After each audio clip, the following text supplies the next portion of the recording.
We need Greenland, and I think we're going to get it one way or the other.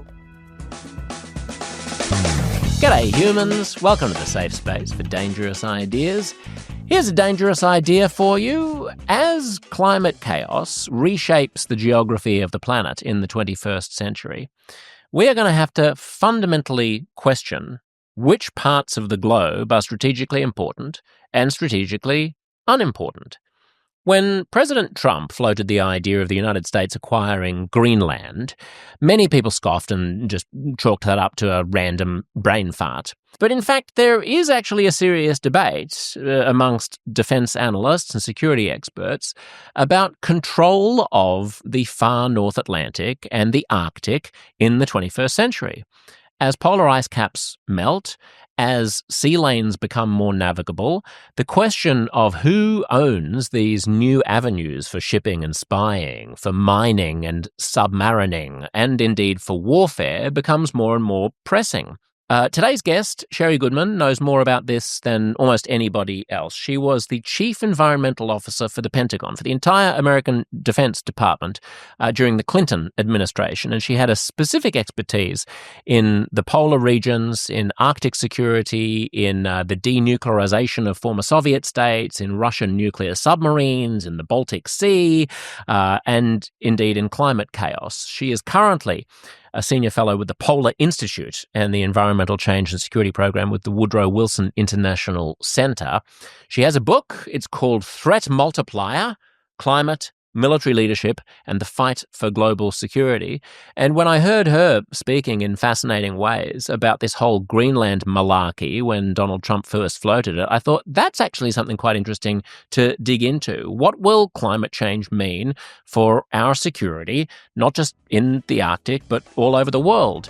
Sherri is the person to tell us. I hope you enjoy as much as I did, the one and only Sherri Goodman. And great importance, both strategically, economically, and ecologically. So let's talk about that. I mean, the Arctic, during the Cold War, that's a place where we defended against Russian, Soviet missile attacks, both from the United States, Canada, and Greenland. We've long had, since the end of the Cold War, a very important strategic base in the northwest of Greenland. Why is it very important? It's an strategically important location from which we defend against incoming Soviet or now Russian missile attack. Today, also Chinese, North Korean, and it's part of the eyes in the sky that we have. If you look at a map, Greenland is part of the North American continent, so that's something that's important to recognize, but also Arctic security. What's interesting is that with climate change, the Arctic is becoming more navigable. Temperatures are rising 4 times as fast in the Arctic as in the rest of the planet, and we now see retreating sea ice, rising temperatures, and thawing and collapsing permafrost. And many countries have expressed their interest in the Arctic. President Putin would like to convert the northern sea route that runs along the shallow Russian coastline into a toll road for transportation from ports in Europe to ports in Asia, and has set ambitious shipping goals for Rosatom, which controls that, and which is also their nuclear entity. And so they've modernized and nuclearized much of the Russian Arctic today. China also has Arctic ambitions, would like to be able to navigate and ship across the Arctic, declares itself a near Arctic stakeholder, and eyes not only resources, energy, shipping, but perhaps in the future fish, as fish stocks move towards both poles, with both warming in the oceans and overfishing in other parts of the world. And for a long time, we've also had a very important science and research capabilities in the Arctic with other Arctic nations. Many other countries would like to understand through science and research efforts what's happening in the Arctic, because as we say, what happens in the Arctic doesn't stay in the Arctic. With the accelerated melting of the Greenland ice sheet and also the Antarctic ice sheet, we could see global sea level rise of several feet by the end of the century, potentially. And India, for example, is worried about how changing Arctic conditions could affect the monsoon cycle and therefore the agricultural seasons in that vast and agriculturally important country. So there are many impacts from changing Arctic environmental and climate conditions that are important to understand. Let's just talk about missiles first, because maybe this is the easiest one to understand. Are you saying that our strategic defense bases in Greenland, and I'll say our, even though I'm not American, but you understand what I mean, allied, in Greenland, that if there were, that as part of the United States anti-missile program, that you would literally use that as a launching pad for missiles to shoot other ICBMs out of the sky if you could, or something? Like, what is the nature of the actual defense? We use our capabilities to track incoming missiles. We have a lot of missile defense based in Alaska, as you probably know, and important bases in Alaska. Yeah. So they are obviously all connected in terms of monitoring what's happening, eyes in the sky, both missiles and space-based activities. Increasingly, there are so many satellites in orbit with different sorts of capabilities, everything from monitoring the weather from potentially military space activities. And now, increasingly, as temperatures warm, we're also watching what's happening in the maritime domain. So in terms of Alaska, Sarah Palin was right, that when Putin rears his head, she's the one who gets to catch what he's doing first, because she can see Russia from her house. Okay, let's move on to shipping lanes. So you mentioned in passing that Russia has a plan to try to create a toll road along the Northern Sea route. What is that route, and who currently owns it? Well, the Northern Sea route runs along the Russian coastline. So Russia considers it to be internal waters. Other countries like the United States consider it to be international waters.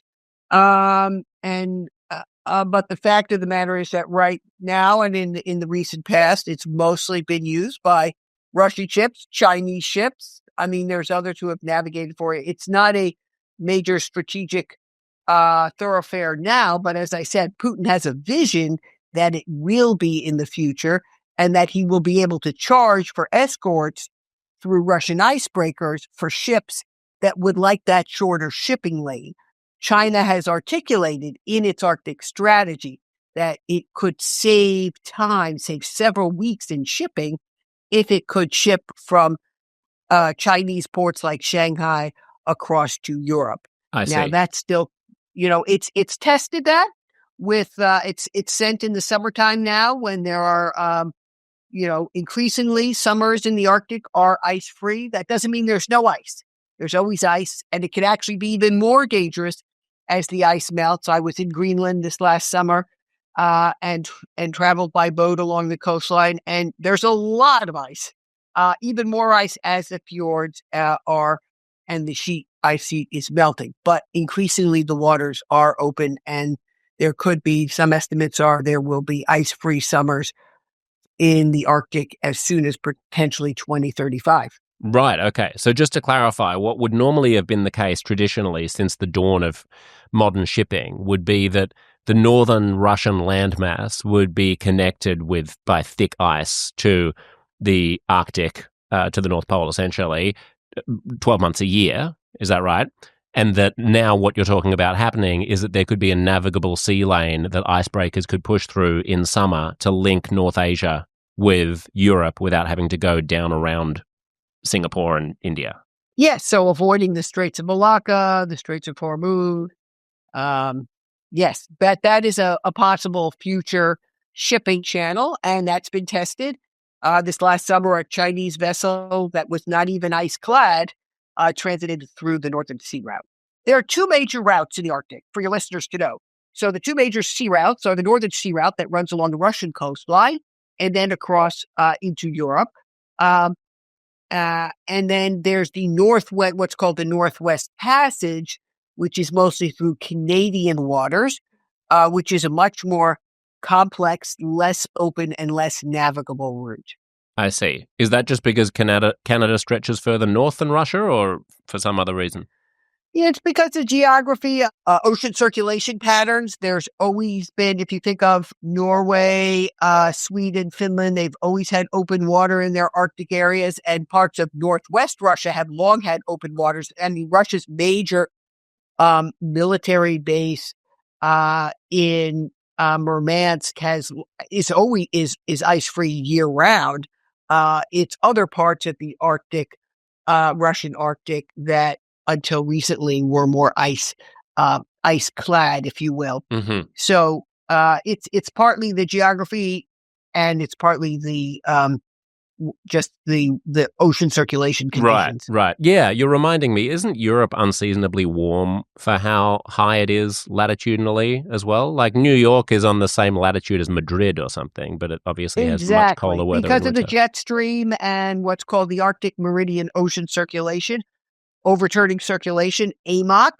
One of the concerns of climate scientists is that there could be a tipping point in that AMOC, Arctic Meridian Overturning Circulation, and if it should shift dramatically or collapse, that could actually make parts of Northern Europe colder in the future. Right. Okay. Because even though the fjords are pretty and snowy, they're not as cold as they would be if they had the same ocean Exactly. movements as the United States do. So, all right. So shipping and just to clarify, when you say that Russia claims that the Northern Sea route is Russian and America claims that it's international waters, what does the UN say, and how would those rival claims be adjudicated in practice were they to come to a head? Well, they'd have to be resolved through, if pressed, through potentially the Law of the Sea Treaty. Unfortunately, the United States has not ratified the Law of the Sea Treaty for a variety of complicated domestic political reasons. And so its ability to press that test is limited. We would do that through something we do regularly in the South China Sea. We do a freedom of navigation operation, because because the United States believes that much of the area in the South China Sea is international waters, despite Chinese claims that it is their internal water. So we regularly send military vessels to do what we call FINOPS, freedom of navigation operations. We don't do that in the Russian Northern Sea route. And presumably to begin doing so would be perceived as a massive provocation by the Russians. Yes, it would. Right. And we do that in the Gulf as well, right? I mean, you occasionally read stories about American warships just going through the Persian Gulf for shits and giggles to make the point that the shipping is clear and that Iran shouldn't fuck around. Right. The next thing that you mentioned was that Russia is nuclearizing the Russian Arctic. What does that mean? Well, it has about 40 nuclear-powered icebreakers in the Russian Arctic. It has a floating nuclear power plant it uses in the region. It has modernized a number of the military bases that after the Cold War it let lapse. So it has asserted that it's mostly for economic reasons to ensure the commercial opportunities that will be available in coming years through a more navigable Northern Sea route. But in the process, it's also added nuclear capabilities, both in icebreakers, power plants, and in its own military capability. And this was something that you were involved in early on after the end of the Cold War, right? When I understand that the Norwegians came to the United States and were worried about sort of crumbling Russian nuclear armory and submarines in, near Norwegian waters. What happened there?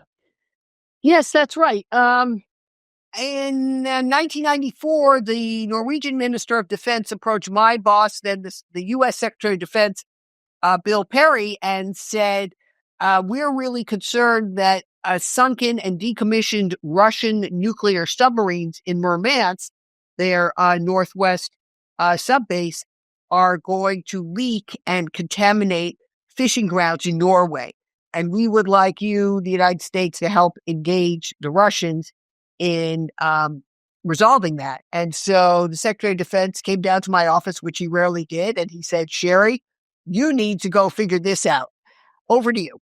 And so from that, we created a program called Arctic Military Environmental Cooperation. I should say that at the time I was serving as the first Deputy Undersecretary of Defense for Environmental Security. So my portfolio was environment, sort of cleaning up military bases, ensuring they complied with environmental laws, but also making sure our troops could train under any types of environmental conditions. And so we started a program with the Russians, Norwegians, and later a number of our other allies joined as well. And we built a cask with the Russians to safely offload the liquid waste streams from Russian nuclear submarines so they could be more safely stored inland rather than leak into the waters there.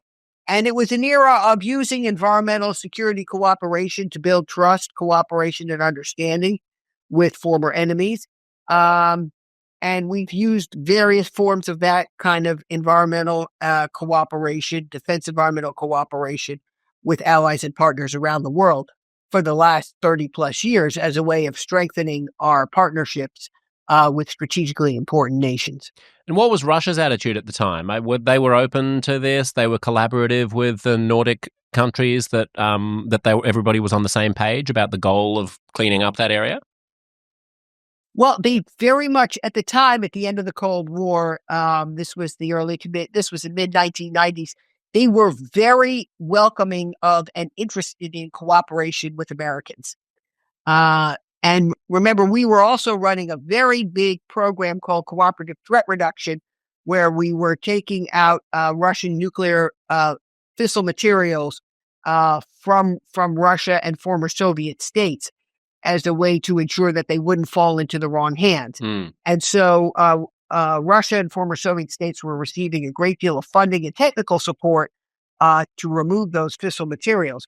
This was a program, sort of a close cousin of it, and they they wanted to learn and exchange. They wanted still to be considered at that time, even though, they were no longer the Soviet Union. They wanted to be considered as still a superpower.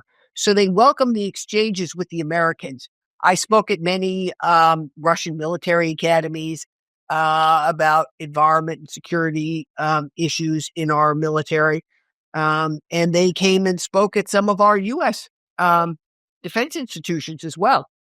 And when you say that part of the remit of the U.S. government, when you were the chief environment officer at the Defense Department in the 90s, was to remove fissile materials and potentially dangerous, nuclear material from former Soviet states, obviously one of those states was Ukraine, and the removal of nuclear weapons from Ukraine was a major part of the end of the Cold War. In hindsight, were we too naive? I think there were a lot of things we didn't understand about the rise of Putin at that time. That's for sure. And the Ukrainians certainly have probably wondered whether they wouldn't be better off if they had their own nuclear capabilities today. On the other hand, I'm still very glad that we haven't had a nuclear attack on the battlefield. You can't ever be too careful, and there are many risks that are still out there. We've seen what's happened at Zaporizhzhia in Ukraine. We've had a lot of near misses and a lot of close calls, and Ukraine is still fighting very desperately for its democracy and for its place in the world. And so I think they need all the support they can get. Do you recall there ever being conversations at the time, or being aware of conversations at the time about whether it might be strategically valuable to leave nuclear weapons in other states that aren't just Russia as a countercheck to Russia? There was so much instability in the governance of those states at the time that I think there was widespread view that it would be better off to denuclearize as much of the former Soviet Union as possible. Right. Yep. I guess in hindsight, it's 2020, isn't it? And although you probably could have headed off one problem by having a nuclear-armed Ukraine, you could have created much bigger ones and we don't get to live in that parallel universe to see what that one looks like. So in terms of this collaboration with the Russians, at what point in the past sort of quarter century do you recall starting to think, well, maybe this whole thing isn't as sunny as we thought it was going to be at the end of the Cold War, and maybe it's not the end of history after all, and maybe maybe this is not democracy's heyday? Well, I left the Department of Defense in 2001, and what happened after 9/11 in the United States is, we really turned to focus on terrorism as the major threat that we faced. And so there was kind of a refocusing in our national security after 9/11.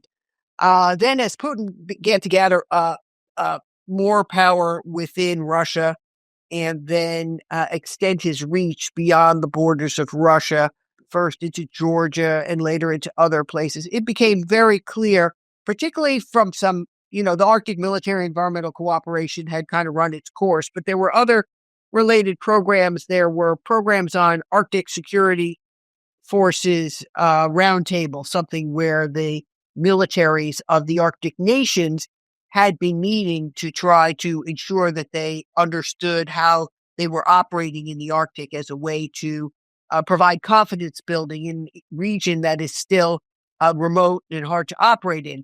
But after Russia's invasion starting really in 2014, those relations began to change. So really, it's been more than a decade that there's been really a change that in those relations and the understanding of the ability to work for common interests. I mean, so now you have to be much more directed. I mean, we're in a whole new era now. Yeah. Did we respond correctly to the invasion of Georgia? Could we have done more earlier?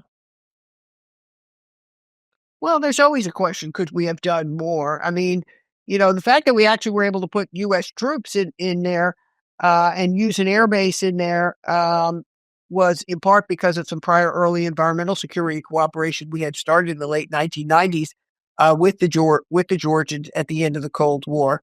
Probably we quite for some time we underestimated Putin's intent and his potential reach across vast parts of Europe and Eurasia. Has it made you more hawkish? Well, I'd say I've probably always been someone hawk. But I'm both a defense hawk and a climate hawk. Yeah. So, I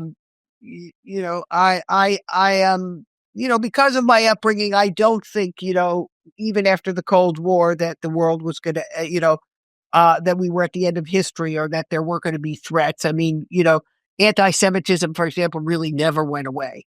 It's waxed and waned. In authoritarianism, while it hasn't had as much prominence as it does today, has never really been off the radar either.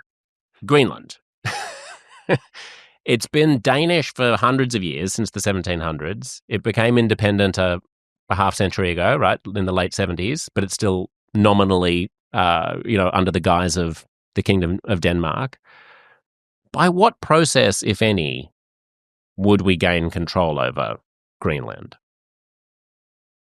Well, the future of Greenland is really up to the Greenlanders. They have an important election coming up this year and a referendum. They can, they want to determine their future. And, they have been, as you said, since 1979, they have been an independent self-governing entity that is still part of Denmark. They still receive substantial funding from Denmark in a variety of ways, particularly for their defense and security. And in fact, that's even increased. The Danish government has substantially increased its defense investment in Greenland as a result of the discussions that have occurred since President Trump took office. So I think Greenlanders will determine their future, although we may hear some other comments otherwise. Well, yes, maybe Greenlanders are supposed to determine their future, but maybe Canada is also supposed to not become a 51st state, and Panama is supposed to control the canal, and Gazans are supposed to control Gaza. But the Trump administration, you never quite know what's going to be thrown out there. Okay, you have to remember that Trump started out as a New York real estate tycoon and mogul, and he used all sorts of tactics to achieve his success in that in those days, and he's brought a lot of those tactics and techniques with him into the Oval Office. Where do you think his Greenland thing came from?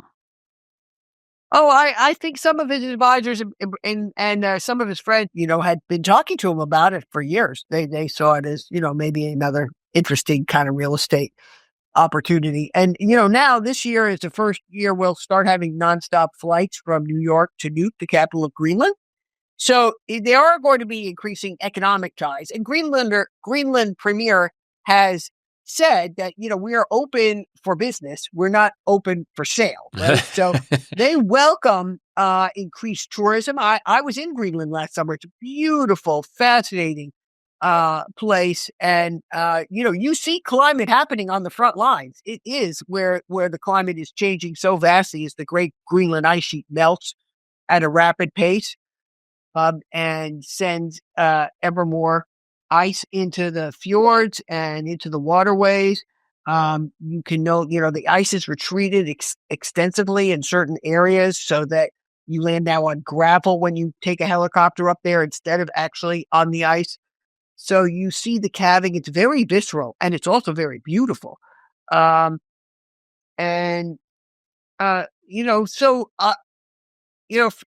think there will be increased commercial activities and tourism activities between the United States and Greenland. Although, Greenland, unlike Iceland, it's much more sparsely populated, only 57,000 people, and they mostly live in the coastal regions because the center is this vast ice sheet. And so, there are some limits to that. There are not a lot of road networks, but 2 major airports are expanding. That's going to allow, and their runways will be longer. That's going to allow for these nonstop flights, which will be less than or just about 4 hours from New York. So it's very short. It's actually be shorter to get to Greenland than it is to get to California. Wow. As the climate changes, what opportunities and pitfalls does that present in Greenland? Well, it means, potentially more economic activity, but I think Greenlanders also want to preserve, their historic way of life. They have been a remote and an Arctic nation. And so they, don't have the same love. They have a lot of fishing. They have fabulous food. But they don't yet have, a vast tourist industry. And they also, though they're rich in critical minerals, which has been one of the discussions, it's expensive to operate there. So they could be a source of mining and minerals in the future. But it's all these projects have to be done, have to have the price has to be right because it's expensive to mine and extract. And so there are some new developments under discussion. And Greenlanders also want to ensure that their country is ecologically protected, and they have very strong standards that will govern how that work is done. You mentioned that the food in Greenland is great. You were there last year. What is Greenlandish food? What can I expect? Oh, it's just very, obviously the fish, the halibut, the fresh fish is so well prepared. And, they've also had a lot of Danish cultural influences over the years. So that's really mixed with Greenlandic and some Danish food influences. And there's, a highly developed food culture there. So, I mean, we visited a small restaurant in Greenland now we were staying in Greenland's third largest city, Ilulissat, which has 5,000 people. That's the third largest city. Okay. City, you say. And we went city. by Okay. city. No, they call it a settlement. really. City, A settlement, a town. Okay. And we went to another, really just a small fishing village of just a few hundred people. And there is a Danish Michelin star restaurant that you could only get to by boat. And it was serving a multi-course meal with wine tasting. Wow. And it had recently relocated from the Faroe Islands. So now, that's why I'm saying that's a notable, a distinguishing feature of sort of the Greenlandic. Right.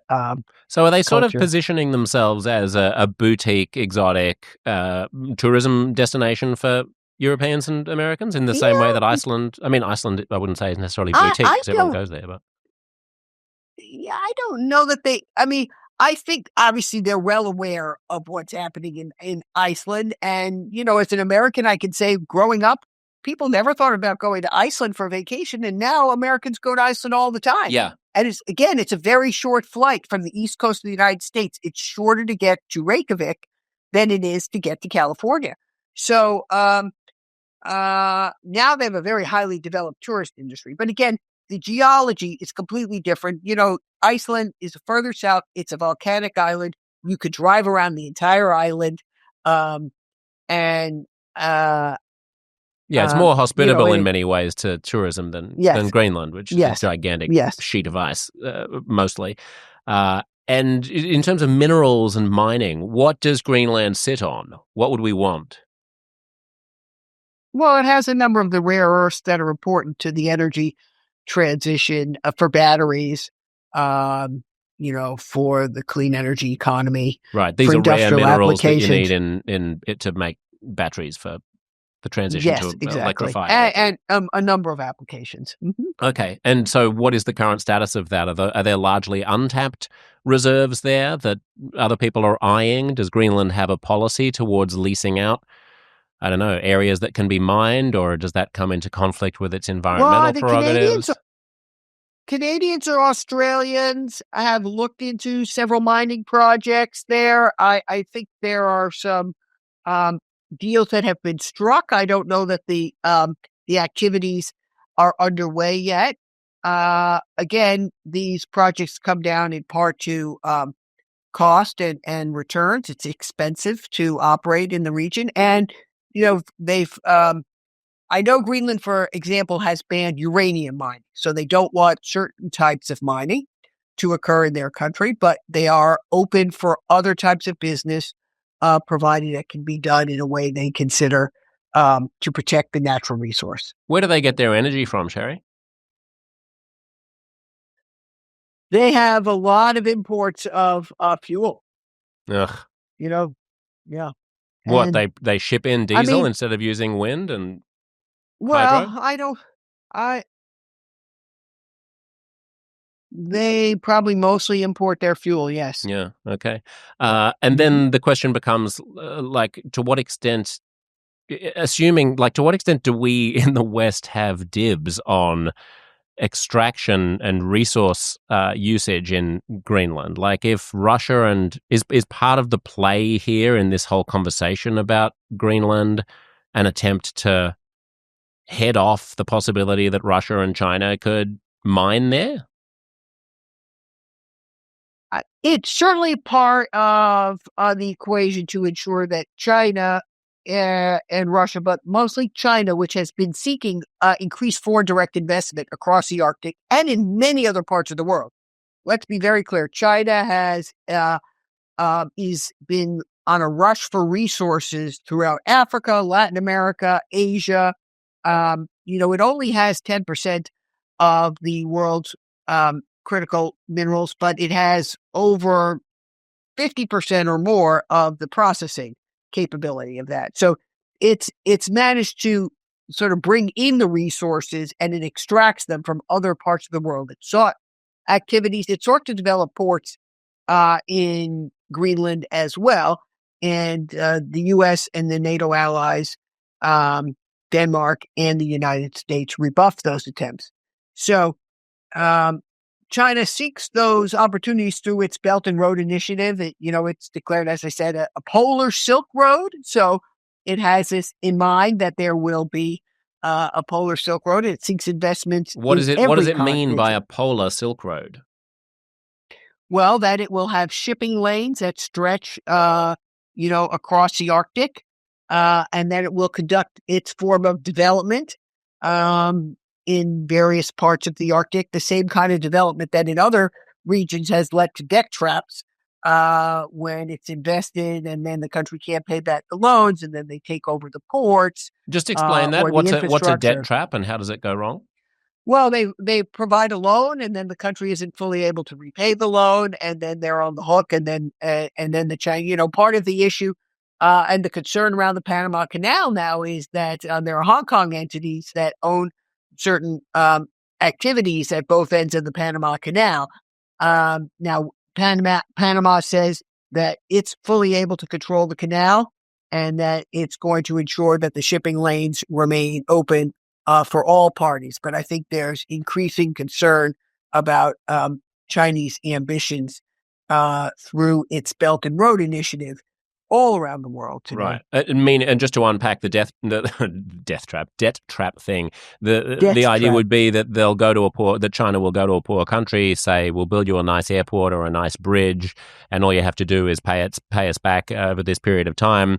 Then the country fails to pay it back. And then what happens exactly? They take over and they manage and then they own the infrastructure. And that's clause 742B/C that presumably the mildly corrupt and incompetent basket case country government did not read when they signed up for the nice shiny bridge.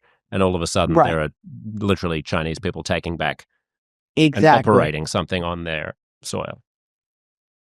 Yeah, happens a lot across the Asia Pacific as well, which causes no end of headaches for Australia in our role as a kind of a deputy sheriff of the South Pacific. You mentioned that we're so glad you're there defending our freedoms. Man, thank you. It does feel it's a strange place strategically, Australia, to be the sole medium-sized Western democracy surrounded by a billion or two. People, it's like this strange psychology of essentially belonging to the North Atlantic but residing in the South Pacific. And what was your sense when you were there recently about what they make of the whole Trump buying Greenland global hoo-ha? I think they're both amused and confused. In some ways, they're happy to have more attention because maybe this will attract more commercial opportunities and more to their economy. On the other hand, it seems clear to me that they have no intention of wanting to be Americans. I mean, they don't want to be another state of the United States. No, of course not. Threat multiplier. What's a threat multiplier? Threat multiplier is the term I coined with the first group of generals and admirals I organized in 2007 to assess the national security implications of climate change. And it refers to how climate amplifies our security risks, particularly in volatile regions of the world, but also in stable regions. What we now have is instability in our Earth system, our natural systems from a changing climate. We have hotter temperatures and rising sea levels and weird weather patterns and more prolonged drought. And all of that adds stress to other threats that we face, whether it's threats of terrorism or weapons of mass destruction or nuclear, chemical, biological threats or great power competition. As an example, the prolonged droughts across much of Africa which have led to food and water insecurity, have become really a petri dish for terrorism and have allowed terrorist groups to sort of flourish in places where under stable governance with solid agricultural foundations, you would have had less ability for them to take advantage of vulnerable populations. So it strikes me, and I'll let you go after we address this point, that there are a couple of ways in which climate chaos could create instability and security concerns. I mean, broadly speaking, there are acute climate crises like specific droughts or wildfires like we're used to in Australia or which we saw in Los Angeles. Then there are the kind of chronic problems which just exacerbate everything else and turn the volume up on all of the other problems. I was speaking with a celebrated Australian environmentalist who was the Australian of the Year some years ago, who was saying, I don't know how long liberal democracy survives if you just turn growth down by 1.5 percentage points or 2 percentage points because we have to spend so much money grappling with the effects of climate chaos. And I don't know how we all cohere as sort of citizens in a demos if we're constantly reeling from being buffeted by the sheer hassle of picking ourselves up and dusting ourselves off because of droughts and increasing food prices because of those droughts, and then population movements because of shifts to the monsoon, and then having to relocate people because of storm surges during hurricanes or whatever it might be. It's just going to get intensely annoying. At best, it'll be very annoying and very expensive. And his worry is less about, are we all going to burn to a crisp or be submerged underwater, and more about, can we sustain a prosperous, peaceful world under conditions that stressful? And it was that chronic prognosis of climate chaos that scared me a lot more than the acute ones. Yes, well, the chronic conditions of climate, the prolonged drought, the water stress, and even the extreme weather events, which occur at a point in time, the wildfires, floods, hurricanes, but then the regions where they occur are then less resilient, to the next wave of intensity, whether it's a chronic threat or another hurricane. I mean, you see this across much of Latin America now, Central America, which has both suffered from prolonged droughts and more extreme storm intensity. And so they have lost a lot of their agricultural and sufficiency and water security. You see increased outmigration from the region now, and the area is much less resilient and able to absorb additional populations. Mm. Sherri, you've been generous with your time. Thank you for speaking with us. It's fascinating. The book is Threat Multiplier. Thanks for being here. Well, thank you very much, Josh. It's been great to speak with you and your Australian audience. I love the Australians. I thank you so much for who you are as a nation and a people, and a wonderful, wonderful country, and a very important ally and partner. Thanks, Sherri.